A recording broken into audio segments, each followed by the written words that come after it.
going on, everybody? I'm Paul Eston Jr., a.k.a. Boy Green. Welcome to the Man Child Show with Boy Green Digital, baby. Wherever you're enjoying the show, the Man Child Show Boy Green Digital Facebook page, the Man Child Show with Boy Green Digital YouTube page, and of course, my YouTube page as well, at BoyGreen25. Like the video, hit subscribe if you guys are watching on YouTube. Every single Friday, we talk all things fantasy football. So out there in the universe, we're going to talk about a couple of our leagues that we're affiliated with here through the digital airwaves, but with any of your leagues and you're out there in the universe, submit your fantasy questions because I'm about to be joined by, as we are every Friday, by our fantasy football expert from RotoWire.com. That is Joe Bartel, and he is here to help you out there in the universe. Maybe not me, but you out in the universe. So if you have questions, submit them, and we'll get to them throughout today's program. Without further ado, let's bring them in. And this episode is brought to you by our friends over at Bayberry Automotive, a family-run business and the premier choice for auto repair in Liverpool. Shout out to our friends over at Bayberry Automotive. Let's go to him.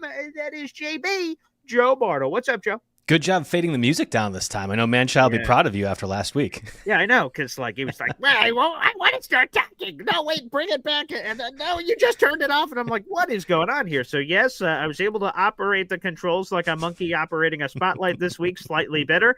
And as you'll notice, you look around, no man-child today, which, Joe, I know you're very pleased with.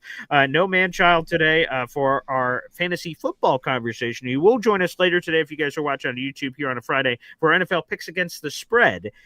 He will be there for that. And, Joe, you can champion. I know we don't talk about it a lot here on the fantasy side, but you wear the crown for the past week, and you share the crown for the season so far through 2 weeks. So your expertise extends beyond just fantasy football start and sit questions, also in NFL picking, apparently, too. Yeah, I mean, I do the big betting sheet on my Twitter, JB Fantasy Sports. It gets published like Wednesday morning-ish, maybe Wednesday afternoon, and I've been picking against the spread now for the past 3 years. I think my record at this point is 60% or a little bit above that, so I'm actually very proud of it. Don't look at the totals. I don't do the totals very well, but the spread, against the spread, I've been pretty successful throughout my RotoWire career, and I'm glad that you guys are finally having to acknowledge it, given that I will wear the crown this week. And that's true, and we will be forced. We will have no other choice. So again, if you guys want to enjoy that, that is a pre-recorded conversation that pops up in our video feed where we pick every single game against the spread. And by the way, Bubba Badshot here immediately saying, hey, the Jawad Jennings advice helped me last week, Joe. So that's great to hear because, Joe, I imagine when you hear from fans, it's normally like, yeah, thanks, jerk. It didn't work. I don't know how many times you actually get the praise when it does work out. So it's sort of nice that it comes here. Yeah, it's like a 90-10 split of people angry at me, and rightfully so, for bad calls that I might have made as opposed to actually getting compliments for it. But I mean, I play in 17 fantasy leagues. The wins and losses matter a lot to me. I'll say it all the time, and I truly believe it. I would much rather make sure my advice is correct and you guys win, as opposed to the advice being correct for me or like hurting the roster like that. That's the most important thing. So it is frustrating to me when there are times where I don't have calls correct or whatever else. But yeah, Juwan Johnson. And actually, this could maybe launch to the first conversation because there was a trade in the Champs League today, or I guess a couple days ago, with Juwan Johnson involved. And I just kind of adamantly believe he is going to be a top 5, top 6 tight end rest of season. And while the floor might not be on the same level of the Brock Bowers and Trey McBrides of the world, if we start acknowledging what Juwan Johnson is, and I think Zach Ertz in the same way, who was also in a Champs League trade earlier today, I think that's kind of the big catalyst for how we should overall think about the tight end position right now. Yeah, so I'm going to pull up in our transactions page for those that are not in our league so you could get a peek at this, because this was a massive deal that included you, Joe Bartel, and my good buddy Brandon Clements as well. He was also involved in this deal. And bring us through the thought process here. We always ask you to grade trades, but normally not the trades that you are involved in yourself. So that's normally a different twist of fate here happening on the program. But let's throw it up here on the screen for, again, those that are not in our fantasy league so they can see this as well. And I'll read it out if anyone can't read this here. But Emeka Ibuka, who I loved coming out of the draft, the Tampa Bay Buccaneers receiver that you sniped me on during our live fantasy draft, the wide receiver from Tampa Bay, Kenneth Walker, the third, the Seattle Seahawks running back, and Matthew Golden, the talented first-round wide receiver for the Green Bay Packers, went to America's team, which is Brandon Clements, and you received Jacoby Myers, the Las Vegas Raiders wide receiver, Quinshon Judkins, who just made his NFL debut, the Cleveland Browns rookie running back, and then Juwan Johnson, that New Orleans Saints tight end here, Joe. So take us through thought process and also sort of how both sides sort of worked out here, including yourself that was involved. Yeah, I think people will look at that deal on just the surface and think I probably lost, and maybe that's fair. I guess we could have that overall conversation from the audience themselves. But Emeka Buka probably being one of the biggest winners over the past 2 weeks from a fantasy perspective. 3 touchdowns in 2 games. Week 1 obviously drew a lot of praise for how well he played, but also the leadership capabilities that he had in that win for the Buccaneers. There's some injury concern, I guess, for him, which happened after the fact for the trade. I don't know if that matters at all. One of my bigger parts was when you had Emeka Buka, if this exact scenario occurred when you were drafting, let's just say mid to late August, when Chris Godwin was coming back, if there is an off-ramp for you to take to get a quality player, I would do so. And it's not at all saying Chris Godwin's cutting into Emeka Buka's workload. In fact, I think Mike Evans, Godwin, and Emeka Buka, of those 3, it will be, again, let's just say week 4 onward when Godwin is back, it will be consequentially Godwin is the lowest from that fantasy group. Like I don't think he gets enough volume relative to Mike Evans and Emeka Buka, especially from the red zone, where Godwin is going to be cutting into that. But any sort of cutting into that volume for Emeka Buka is a problem for me, and one of those that if I can sell high over the first 2 weeks like we saw, that's a good concept to have. I have been trying to move Kenneth Walker for basically anything. We had talked last week, and you didn't want to really do anything with that one, which is your prerogative. You have to make sure that you win every trade 90-10. So Kenneth Walker, after one good week, I was ready to go ahead and sell high on as well too, and I could be wrong about that entirely. I'm totally fine. Acknowledging that, especially now with Zach Charbonnet having missed the past 2 practices, if Kenneth Walker is the lone back in the Seahawks backfield, he will be successful. So that's an issue for me. But Matthew Golden as well with the... Yeah, let's talk about this real quick on Matthew Golden. Yeah. You know, we don't talk about it all the time, but you're in Wisconsin. You're a diehard Green Bay Packers fan, season ticket holder, all that with your family for a long time. So, like, you're a Packers guy. But, like, we even make the jokes because you don't do the pick segment with us live on the show that, like, whenever we get to the Packers pick, that you can often pick against them. Oh, yeah. And we make comments about that on the show, like, geez, look at this Joe Bartle guy. And then you have Matthew Golden, right? The Packers finally drafted first round receiver for like the first time in 20 years. So you'd have to imagine Joe Bartle Packers fans pretty happy about that. You sent a shipping label on his right butt cheek here and immediately sent him off. So, Joe, what the hell is going on? You're a Packers guy. You're trading him away. Yeah, I was and am happy the Packers took Matthew Golden in the first round. That was awesome when I was at the NFL draft and getting kind of experience that live with the crowd itself. First time in 22 years since Javon Walker that Matthew Golden was a first round. The Packers took a first round receiver, which is fun. There will be a point in time where I think Matthew Golden is defined as the Packers' alpha receiver this year. And I think I'm using that terminology because it's important from a fantasy perspective. This is not Devontae Adams. It's not Jordy Nelson. This is not Greg Jennings, alpha receiver with Aaron Rodgers. When I say alpha receiver, that could only mean 6 targets in a game, but they'll be consequential targets. Some of those Jaden Reed crossing routes, the wheel route that was designed from that touchdown in week 1 over the Lions, for example, like that stuff, that was Jaden Reed as the alpha receiver. Now, he had some dropsies last year. He also wasn't healthy for the 3rd consecutive year in a row. It's arguable that the Packers probably need to have a first-round pick at receiver to become the heir apparent for that at some point.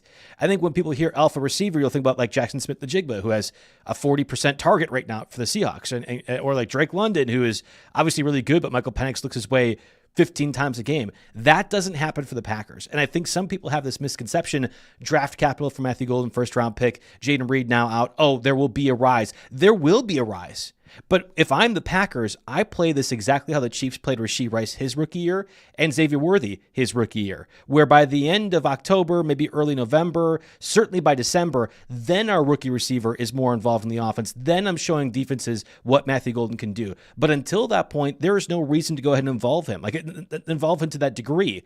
I think the Chiefs back then with both Rashee Rice and Xavier Worthy had Super Bowl aspirations, and it behooved them to wait or at least try to slow play that receiver. And I do think the Packers have a similar sort of timeline and the depth at receiver to go ahead and do so. So I'm selling Matthew Golden right now on the idea that he's the immediate fill-in for Jaden Reed, and I don't really think that's actually what's going to happen for the first couple months of the season.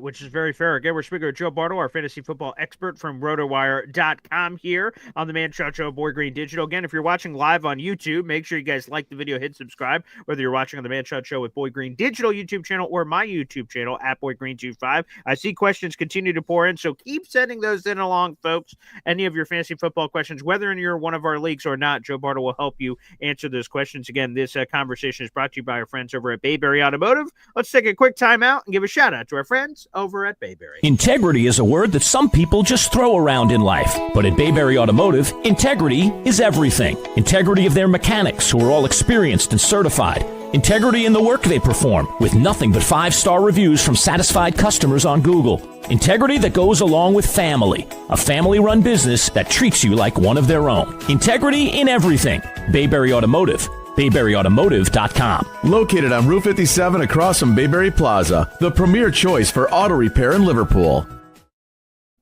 Just heard it from that professional voice guy. It is the premier auto repair location for all things there in Liverpool. For more information, go to BayberryAutomotive.com. Let's get into this, Joe, because this is a player, again, now that the draft is over, it's easier to talk about it now. I was super off the train for James Cook. Not that he wasn't going to be good, but like the unbelievable amount of touchdowns that there would, in theory, be natural touchdown regression for James Cook. And I see Badshaw asked him, I'm saying, James Cook did pretty good for me last night.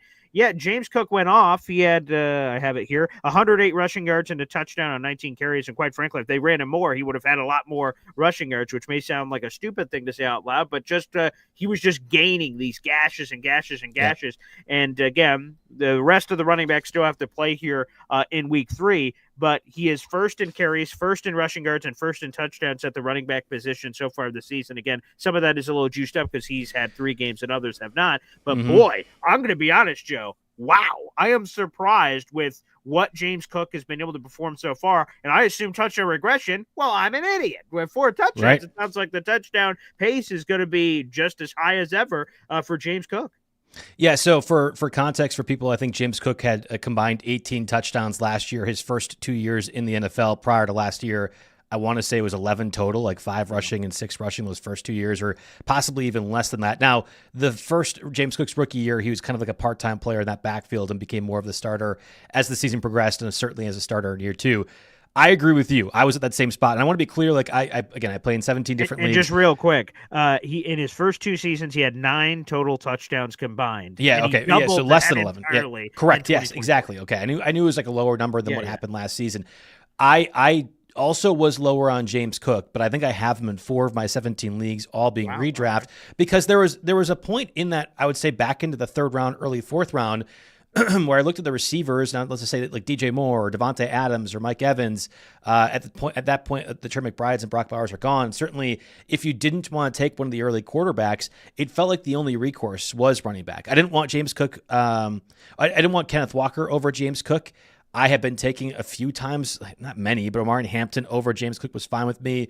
Like there was a lot of that sort of tier, and I think Breece Hall, your guy as well too, was one of those. And my answer often was, at least in redraft leagues, I would shrug my shoulders and take one of the two, Breece Hall or James Cook, because even if we expect a regression, I thought that was already kind of baked into where they're currently going for both James Cook. And Breece Hall didn't really regress we weren't projecting regression because he didn't play so well last year, but there was concern that would repeat again. I think both right now in hindsight look like obvious, at least James Cook's an obvious first-round selection. I think Breece Hall probably should be as well too, although we'll see what this offense looks like with Tyrod Taylor here in week 3. So I don't think he's going to be on pace to go for another, let's see, we're week 3, so 15 more weeks of 500 yards and 3 touchdowns. I mean, he's not going to break every single record from a total running back perspective, but the answer would be here.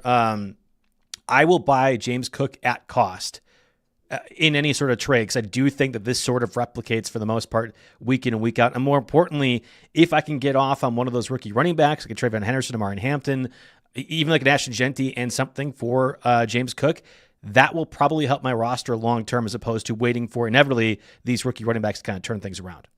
Yeah, again, it's been surprising, but shout out to Badshaw and apparently Joe Bartel, who also has James Cook in several other leagues. Again, very talented. I thought he was going to be good, but especially, a lot of people, I always reference Matthew Berry on this show because I've read and consumed so much from him. He's always a guy that says if the team pays the guy, that like shows the investment level, and that they'll find a way to incorporate some of those players into the mix here. So we'll keep getting to your questions. Fire them along, folks, and we'll get to them here. I see another one here from Badshaw. Joe, Jaylen Warren or Cooper Kupp in my flex? Yeah, I think it's Jaylen Warren all the way for me, and I've made the argument last week, which proved to be successful, and I think this week as well, too. if Kenneth Gainwell is the only competition for snaps out of the backfield, then it's no competition at all. I think Kenneth Gainwell is probably like something like running back 48 in the NFL. And if that's going to be the guy that's splitting time with Jalen Warren, then the Steelers are going to have him out on the field more often than not. I put it that way because once, and I think this is inevitable, Caleb Johnson is more involved in the offense, then you're going to see a point where Jalen Warren is not an obvious flex play. But until that point occurs, and it certainly won't be this week after that blunder from a special teams perspective in week 2, Jalen Warren, I think, is just going to be closer to the 3-down back that people thought he'd be last year when Najee Harris was still on the team. And in that scenario, I think Jalen Warren is basically a running back 20 week in and week out. So I'd much rather have him over Cooper Kupp in a flex league. Yeah, that makes sense. By the way, I just want to make sure I sort of work this in here. I'll work in some of my own questions. It's not necessarily for me specifically. I think it's just for fantasy football fans in general. And I always thought about this with streaming defenses and people that choose to do that. Brian Drake, a shout out to our mutual buddy there, that writes some great articles for a variety of fantasy football outlets. And one of his calling cards, at least for this season, is writing about streaming defenses and which defenses you should highlight on a week-to-week basis, and his hit rate has been very impressive so far this season. But it got me thinking, because in the Champs League, I guess this does directly affect me on the other side, is Russ, he played the Bills defense this week. We had a lot of people play the Bills defense. Yeah. The Dolphins perceivingly were supposed to be terrible, and there could have been a blowout last night. A lot of people speculated, and no shame on Russ for the decision. After the fact, you're like, oh, look at how the results ended up coming up. And I want to flip that over to you, Joe, to ask you the difficulty of streaming defenses and trying to prognosticate what we expect things to happen. Because on one side of the coin, it could just be Thursday Night Football and where it should happen. So maybe that's as explainable as it is. Or the other part of like, it again, things are just not as they appear, because a lot of us try to do that with fantasy defense. Look ahead 2 or 3 weeks. Oh, wow, they play the Panthers. Panthers terrible. That's got to mean good. And then you get to that game, you're like, crap, this defense didn't do bupkis for me. How do you weigh those balances for people that do make those decisions? Right, and I guess I did not read this most recent one for Brian Drake, but he has been fantastic with the streaming defenses article. In fact, I'll actually add more to the compliment there that he's been talking about the streaming kickers as well. Spencer Schrader, or from the Colts kicker, I forget. I don't know how to say his last name right now. I believe that is. That's a former Jets kicker, I do believe. Yeah, okay. Well, he's currently right now leading all of fantasy kickers in points, and we can look at what Brandon Aubrey did last week, and obviously it was the heroics of the 64-yard kick and everything else like that, but like the Colts kicker is actually leading the way, and nobody seems to recognize that. In fact, he was available on waivers everywhere still as of Tuesday, and yes, the Colts offense changes things, but this is the overall problem. It's like, okay, if you're streaming kicker, if you're streaming defense, if you're streaming quarterback as well too, we can go in with these inferences. I think Vegas told us the same thing with the Bills waffling between 12 and 11.5 favorites for Thursday. Every sort of indicator would say this should be a blowout, and in those game scripts, more often than not, you'll have a fantasy defense be able to be relevant in those spots. Otherwise, though, you're dependent on turnovers and you're dependent on sacks. And if you can't get either one of those, or if you can only get one of those, we're talking about what would be typically assumed to be a top 5 defense, more like top 10, even in the worst case scenario. And I think that's kind of what happened here. Again, 4 points, I believe, was the score, because I went against a couple of Bills defenses in week 3 in my fantasy leagues. That's obviously not fantastic, but I don't think the process is at all wrong with this thing. Again, the Dolphins have been generating turnovers like nobody's business. So those first 2 weeks, the Bills being heavy favorites, game script would all indicate as well too that if Vegas thinks it gets to this point, it's because of the turnovers. Well, it just never did. And I don't know if there's anything wrong with that. So you can. I think this week in particular is actually really hard to just make obvious references, and it's probably why teams like the Packers and Bills are valued so high from a defense perspective this week, because you sort of know what you're getting out of them. And even then, I think that's part of the issue and why it ends up getting smoothed out like that. We have a new guest here. Yes, hello. Hey, what's up? I wasn't going to do this. I told Boy Green I'm on the road today, and but I didn't want to be scared to come on and talk fantasy football with you, Joe Bartel. After all, there was a battle that was had last week, and apparently the better man won, as they say. I missed the gloating and the 31 points from Adunze that were sort of random. Yes, I missed that. How about Roma Adunze? You get one of those mid-round beauties. It's a fabulous world when that happens.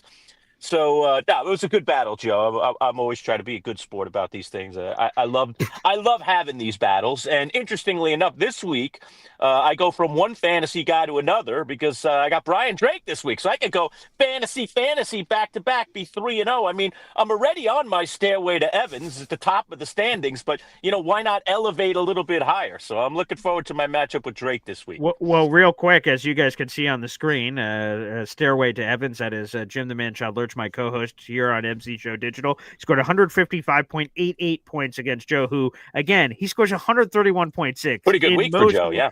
Not just for Joe, for anyone in fantasy. You get that kind of performance, you expect to win. So to lose by 24 points when that happens is brutal. And me and Joe actually talked about that off air, that consistent theme of Joe always, every year, getting the most points scored against him, which, again, is random because everything's randomized. Oh, you think it's random. Mm-hmm. Yeah. Which maybe it's not. Maybe I control the puppet master strings. Boy, Green, I did gather my guys up and let them know, we got a serious matchup this week. We're going to have to step the game up a little bit. Oh, I see. And my boys did, Roma Dunze, all those boys, all doing their job. Yeah, and your kicker.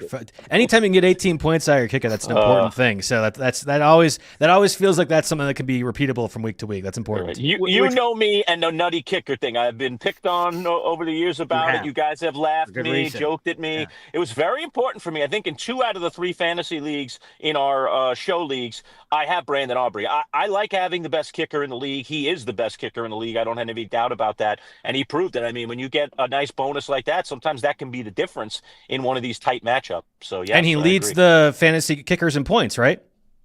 Yeah, I'm sure he does after that week, yes. Wrong. If you would have just been paying attention the 5 seconds before he came on, there's actually 2 other kickers, Joey Sly and Schrader as well, who are higher than Aubrey in points. Okay. Who were not 9th round selections either, so that's partially why. Yeah, that's also true. Give a little, get a little. That's kind of the way it goes. All right, look, I don't want to interrupt real quick, business actually, here. real quick, Lurch.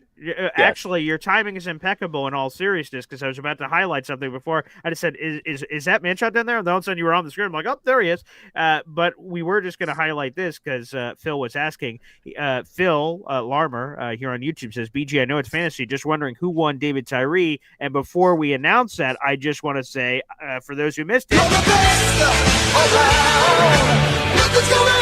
I'm not hearing anything. And no, that is, I know you're not hearing anything. Lurch, you're on your phone, so technical difficulties, but celebration music. This is not for Manchild beating Joe, which I'm sure he'll take it for that. It's we've reached 300 subscribers here on MC Show Digital, and Phil is asking, because as soon as we reach 300 subscribers, we're going to give away that Super Bowl autograph photo from David Tyree. But as you can see, Lurch is on the move. He has a surprise last-second trip here before he really gets underway with all of his schooling that's going on. So David Tyree will figure that out, I'm assuming, next week when you get back, Lurch. Yeah, early next week we'll give it away. Yes, so we're ready. We've got our plus 300. So one of those 300 people walking out the door. I've got my my bubble wrap and everything. It's ready to go into the box and head out of my house. It's a sad moment for me, but I've still got the autograph book. I've still got the autograph football. I'll be okay. Way to flex about that, Lurch. Really appreciate that. So, but yes, Phil. So that person has not been selected yet. Long story short. So good luck. Any of our first 300 subscribers, of course, are eligible for that giveaway. So we'll keep you posted. We'll reveal that next week, Phil. But Manchop, thanks for dropping in. I know Joe Bartel really appreciates it. All right, Joe. Good seeing you, my friend. I'm looking forward to seeing you live again next week. All right. Enjoy the rest of the segment. Boy, Green, drop me out of the room because I don't know what I'm doing on this phone. I'm like looking at like buttons that don't look the same. So just get rid of me and I'll be gone. So long. All right, see you, pal. Let's throw his ass out of here. What the hell? And how Manchild, right before the show, like he says, hey, Paul, can you send me all the links and set everything up? He's like, just in case. And then he lets me know right before the show, not going to make it. I'm like, yeah, you had said that, and I was like, I wish we could bet on this because I have complete faith that there would be no time where somebody would miss out on gloating in beating me in fantasy, especially when we could do it on air. So I'm glad I was vindicated with that. Yeah, you were. So money made, hopefully, to the Joe Bartel residence as far as that is concerned. Everybody, we got a couple more minutes here to squeeze in your questions that are coming up, so appreciate it. Let's go to this question here. We have Adrian, beat your son. Oh, wow. Okay, well, what a very creative name, but that's still too soon.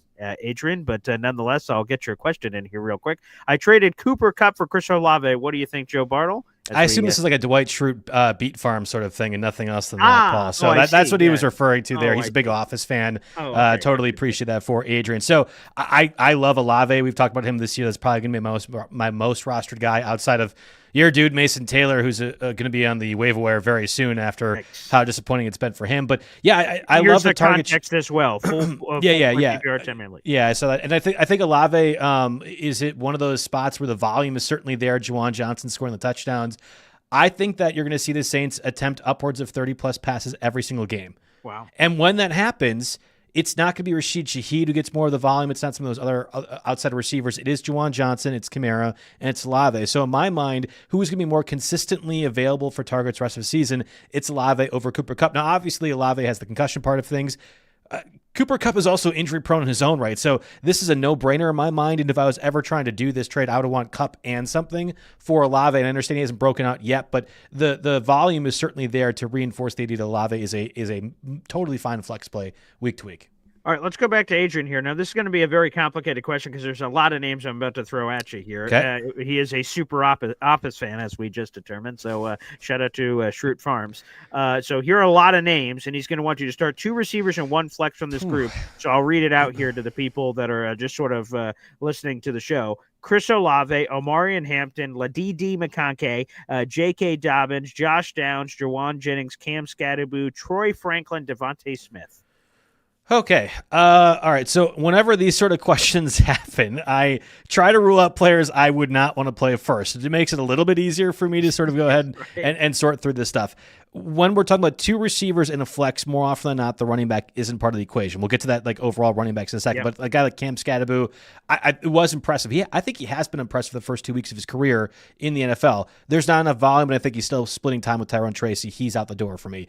I would also argue that Devonta Smith right now is somebody I just don't want to have in my lineup. I think this is going to be kind of an interesting matchup. Don't want to spoil you guys' pick section here, but I do think the Rams are going to be competitive against the Eagles and possibly outright. Unless the Eagles just dramatically change things offensively, the Eagles could lose this one too. So I don't want Devonta Smith in my lineup as well. That kind of leaves the Olave, Martin Hampton, Dobbins part of things. I think Olave is one of those that I'd feel like I need to play. And I do think I'm still playing Lat McConkey as well of the 2 receivers. Okay. So the idea that Lat McConkey's injured right now or that he could miss time, I don't think that's the case. And frankly, I watched what happened when Josh Downs, slot receiver for the Colts, terrorized the Broncos in week 2. I think that's what Lat McConkey, even more so than Keenan Allen, who's historically struggled against the Broncos during his Chargers tenure, will be able to do. So I'll play Lat McConkey and Olave this week. It's that flex spot that's really tricky for me because Martin Hampton, highest drafted of that group. Dobbins has been playing really well. Chargers run defense is pretty good, so I think Dobbins is out of that equation for me. So Hampton, Downs, Juwan Jennings, and Troy Franklin. I want to play Troy Franklin, but I don't think I can in this scenario, at least in a 10-team league at that.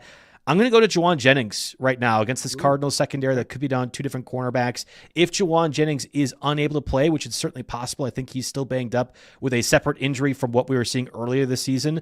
It would probably then, I guess, default to, I don't know, I'm looking at the list again. I'd probably default then to Josh Downs, I think, who's got an easier matchup against the Titans this week. Credit you, Joe. If we switched, hi, I'm Joe Bono. I'm the host of the Man Show, Joe Boy Green Digital. Hey, fantasy expert Boy Green, Olave, O'Hampton, McConkey, Dobbins, Downs. Yeah, I mean that was literally this guy's roster. I know, like boom, boom, boom, boom, boom. Answer. Boy, I'm sorry. What was the country of origin on this question? What was the credit to you, man? You're a superstar. If I would have gotten this, you just gave maybe 3 fantasy rosters. I mean, good Lord. I don't know how you do this, Joe. I guess that's why you get paid the proverbial big bucks, I suppose. I have a lot of practice over my 10 years. That's for sure. That's not my first one of those kind of questions. I've always been curious, like when one of these questions come up, what does this fantasy expert do? So it's cool to hear your thought process of, okay, process of elimination. You're out. Okay, now we got 5 for 3 or 6 for 3. Now it's still crazy, but a little bit easier. And then what are the settings of the league? Full point PPR, half point PPR, standard. And you're just, hey, Joe, answers. And then you're terrible, but you didn't know the settings or something. And then when I'm wrong, I'll hear about it too, right? That's another part of this too. Come on, guy. I know that the Dwight Schrute guy is going to be very upset at me come next week when I have it inevitably wrong out of his 15 guys he recommended. Yeah, obviously. A couple more quickly. Jamie O'Hara, Jamie the FedEx guy, did not give a question, but I have the question for the question because I can interpret. It's one of my many the abilities to translate here. How concerned should people be with Ashton Genty? A lot of people, and this has happened over the years, Joe, you would know better than me, that there's a sexy first-round pick that's a swing for the fences that we're intrigued by, we're allured by. Like this guy could be great, but a total unknown, like a rookie or something, and that's Ashton Genty, who a lot of people were hyped up about and said, within realm of possibilities, number one running back. A lot of people said was possible for him, but that clearly has not been the case through the first 2 weeks of the season. How worried should Ashton Genty owners be in fantasy football? I'm going to go completely on the roundabout here because I'll get to the answer overall, but we do in the industry, like especially let's just say even like February, you'll have the experts, especially on SiriusXM. I'm one of the hosts over Friday and Saturday shows. You'll have the hosts on, and they'll do like a mock draft for next year. And the idea is just as content to go and put on social media or anything else like that. But the laughability of what will be the results of February as opposed to what happens at the end of August is always very funny to me. And I think in that last year's February draft, I took Derrick Henry at like pick 6 or 7 overall. And even then I was hearing it a little bit from the host being like, why would you do that? There's no way. I mean, he's older. All the other baloney reasons we've heard about Derrick Henry over the course of his career. And I allowed myself to go off that take over the course of 6 months because I think it's fair. Like, you're allowed to go ahead and do that. But I think so. I was always of the opinion I would rather have Derrick. Like, if you're saying you have to just take one of these running backs for the entire season, doesn't matter about the ADP or cost, like which one would you, I have always said I'd rather have Derrick Henry over Ashton Genty, but I'd take Genty first because I believed in him, but also I thought there are more opportunities for Derrick Henry to come back to me. I would see that far more than Genty, let's just say end of second round, or sorry, beginning of second round coming back to you. I think there will be a point in time where Genty is still totally fine. In fact, I think it'll be sooner rather than later. I had made the argument, and I think this is very true now after 2 weeks with some foresight, that Genty feels like rookie year Bijan Robinson to me, where by volume alone, he'll end up being like a late first-round selection. I think Bijan Robinson had like 1,400 total yards, only scored like 4 or 5 times. That was Tyler Algier and Arthur Smith doing dumb things throughout the whole thing. Like I think that's what will happen. The only difference is Genty should be more involved in the coming weeks as a pass catcher, and there was nobody, Dylan Lobby or Zamir White or whatever. There was Raheem Mostert as a backup for the Raiders. He's been healthy and active. There's nobody behind Genty. So either the Raiders will be historically one of the worst offenses of all time, or by default, the top 10 pick is going to be more involved. And I just saw a quote earlier today before I popped on with you that Chip Kelly said, if we view the running back as a 30-touch guy, you can only do that so many times until he's not a 30-touch guy anymore. We're trying to save that sort of volume. And okay, that's great, I think, to say from Chip Kelly's perspective, but it does highlight, I think, still how the Raiders view him, and I think Genty will be. So Jamie's not the only one, although he's spelling Ashton Genty's name wrong. We have to tease him a little bit about that. Every single rookie running back has been disappointing. Every single one. RJ Harvey, Travion Henderson, Sure. Caleb Johnson's been historically awful. Martin Hampton, you can't play at all. Like, the only one that's fine right now is Quinshon Judkins, and he's only hurt you for 1 week, right? Like, it's been brutal.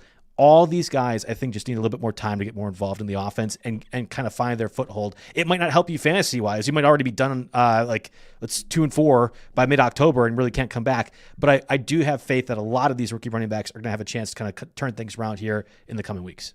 Joe Bartel channeling his former Packers quarterback's message, relax. Interesting here on the show.